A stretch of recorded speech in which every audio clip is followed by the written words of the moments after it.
प्रिय विद्यार्थियों, आज हम पढ़ेंगे कंपनियों का वर्गीकरण।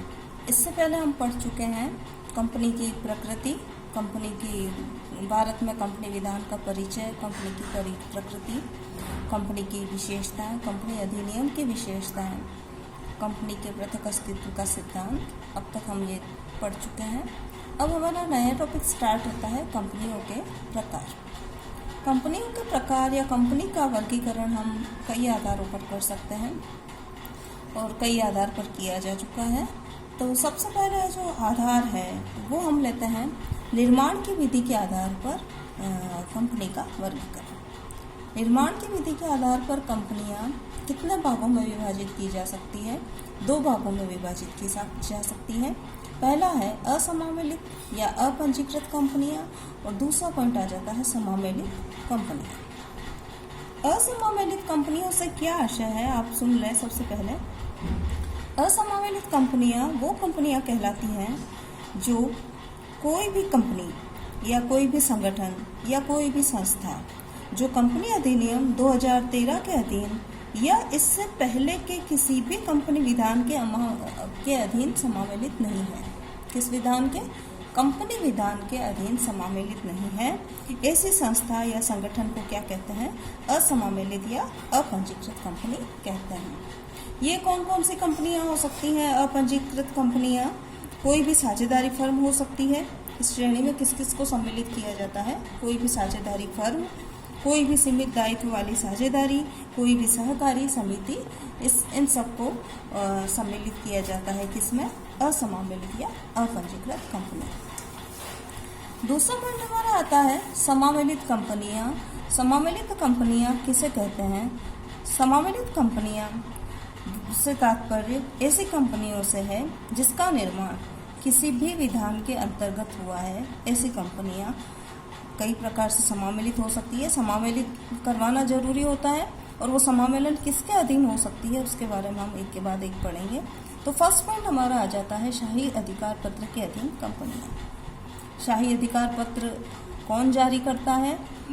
कोई भी कंपनी जो किसी शासक या प्रभुसत्ता संपन्न व्यक्ति के द्वारा जारी किए गए शाही अधिकार पत्र के अधीन निर्मित की जाती है। किसके द्वारा? जो वहाँ के शासक या फिर जो प्रभुसत्ता संपन्न व्यक्ति है वो एक रॉयल चार्टर इशू करता है। रॉयल चार्टर में शाही अधिकार पत्र। रॉयल चार्टर इशू करके जिस कंपनी को निर्मित किया जाता है वो कंपनी क्या कहलाती है? शाही अधिकार पत्र के अधीन कंपनी। शाही अधिकार पत्र के अधीन कंपनियों के उदाहरण हम ले सकते हैं। ईस्ट इंडिया कंपनी, इंग्लैंड की ही ईस्ट इंडिया कंपनी है, और दूसरा है बैंक ऑफ इंग्लैंड। ये दोनों इसके उदाहरण है किसके? शाही अधिकार पत्र के अधीन निर्मित कंपनियों के। अब नेक्स्ट पॉइंट आता है विशेष विधान के अधीन निर्मित कंपनियां।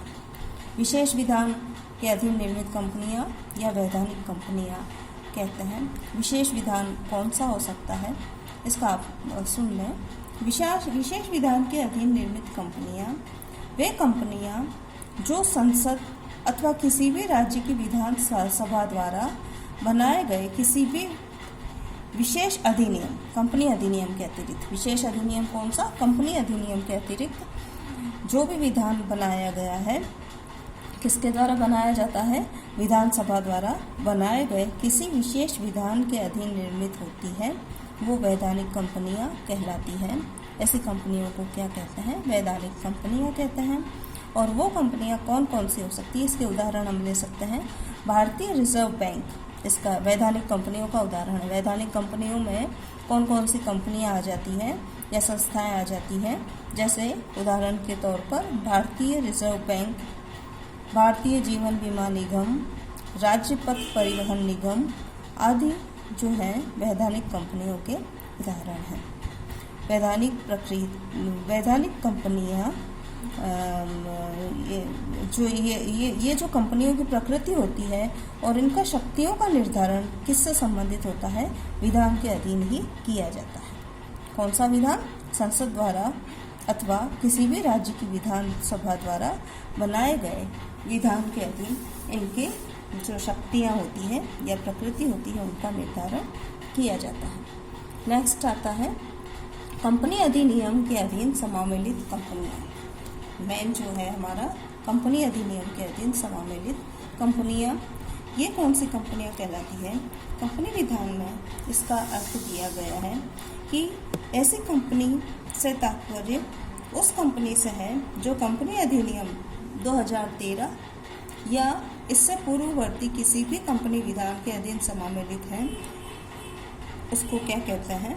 कंपनी अधिनियम के अधीन समावेशित कंपनियां कहते हैं। और ऐसी कंपनियां अपने अस्तित्व में तब आती है जबकि कंपनी अधिनियम के अधीन निर्धारित प्रक्रिया का पालन किया जाता है, और ऐसी कंपनी अधिनियम के प्रावधानों तथा इस अधिनियम के अधीन अधिसूचित नियमों द्वारा अभिशासित की जाती है।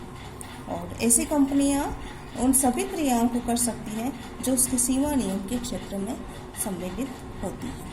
सीमा नियम कौन से होते हैं उसको हम आगे के चैप्टर में पढ़ेंगे। अभी हमें ये पढ़ना है कि तीसरा जो प्रकार है वो कंपनी अधिनियम के अधीन समावेशित कंपनियां होती हैं। जो भी कंपनियां समावेशित होती है कंपनी अधिनियम के अधीन, वो कंपनियां कंपनी अधिनियम के अधीन समावेशित कंपनियां कहलाती हैं। तो इस तरह से हमने पढ़ा कि समावेशित कंपनियां मतलब जो कंपनियों का समावेलन है किस किस के द्वारा किया जा सकता है। पहला पॉइंट हमने पढ़ा शाही अधिकार पत्र, मतलब रॉयल चार्टर जारी करके किया जाता है कंपनियों का समावेलन। दूसरा है वैधानिक कंपनियां कहलाती हैं, जो कि विशेष विधान, कंपनी विधान को छोड़ करके और कोई विशेष विधान जो संसद द्वारा या फिर विधानसभा द्वारा बनाया जाता है उसके अधीन निर्मित कंपनियां क्या कहलाती हैं? वैधानिक कंपनियां कहलाती हैं। और नेक्स्ट है कंपनी अधिनियम के अधीन समावेशित कंपनियां। इस प्रकार सबसे पहले हमने पढ़ा निर्माण के आधार पर कंपनियों का वर्गीकरण। निर्माण के आधार पर दो भागों में हो गई कंपनियां, असमावेशित कंपनियां और समावेशित कंपनियां। असमावेशित या अपंजीकृत कंपनियों के उदाहरण साझेदारी फर्म है, सीमित दायित्व वाली साझेदारी है, कोई समिति है या व्यावसायिक संस्थाएं हैं। और समावेशित कंपनियों में आ जाता है शाही अधिकार पत्र के अधीन कंपनियां, रॉयल चार्टर के अधीन जारी करके जो कंपनियां होती है वो। दूसरा आ जाता है विशेष विधान के अधीन निर्मित कंपनियां, और तीसरा आ जाता है कंपनी अधिनियम के अधीन समावेशित कंपनी। नेक्स्ट हम दूसरा प्रकार पढ़ेंगे, जो बी ए पॉइंट हमने पढ़ा है, बी पॉइंट हम पढ़ेंगे वो हम नेक्स्ट लेक्चर में पढ़ेंगे, जो सदस्यों के दायित्व के आधार पर कंपनियां कौन कौन सी होती है उसके बारे में पढ़ेंगे। Thank you.